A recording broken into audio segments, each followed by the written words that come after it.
اعوذ باللہ من الشیطان الرجیم بسم اللہ الرحمن الرحیم الحمد للہ والصلاۃ علی اہلہا اما بعد۔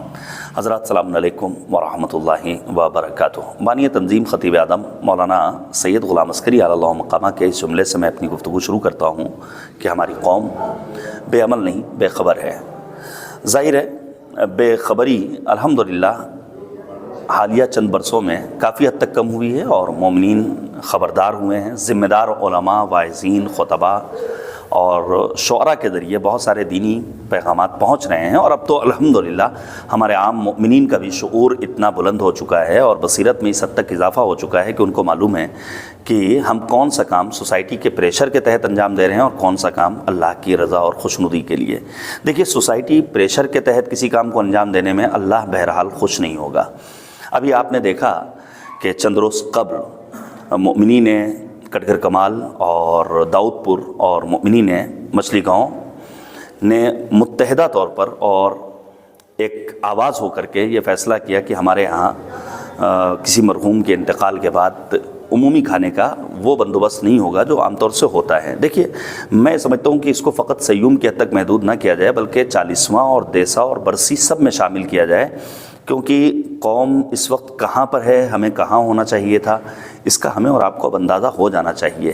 ایسا نہ ہو کہ ہم ان چھوٹی چھوٹی چیزوں میں الجھے رہیں اور پھر ہمارا جوان اس وقت کا انتظار کرے کہ کس وقت مولوی صاحب ممبر سے اتریں گے اور دسترخوان لگایا جائے گا، اور پھر ہم تلاش کریں کہ مٹن ہے کہ چکن ہے۔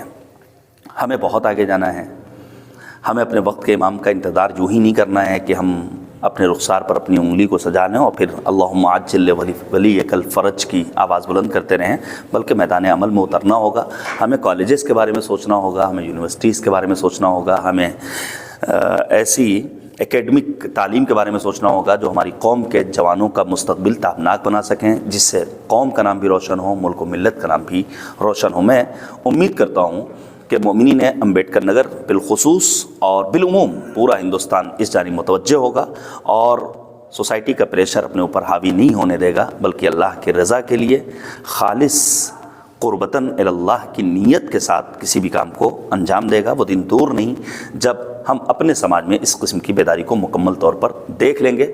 جہاں عام مومنین سے میں گزارش کر رہا ہوں، وہیں میری ریکویسٹ ہے میرے ہوم ڈسٹرکٹ امبیڈکر نگر میں آنے والے علماء کرام سے، شعراء ذوی احترام سے، خطبہ اور ذاکرین اعظام سے کہ آپ جب ہمارے ہوم ڈسٹرکٹ میں تشریف لائیے تو للہ مؤمنین کے جذبات سے مت کھلواڑ کیجیے، بلکہ دین کا پیغام پہنچانے کے لیے اور علوم اہل بیت کی ترویج کے لیے کوشاں رہیے۔ پروردگار ہم سب کے توفیقات خیر میں اضافہ فرمائے۔ والسلام علیکم ورحمۃ اللہ وبرکاتہ۔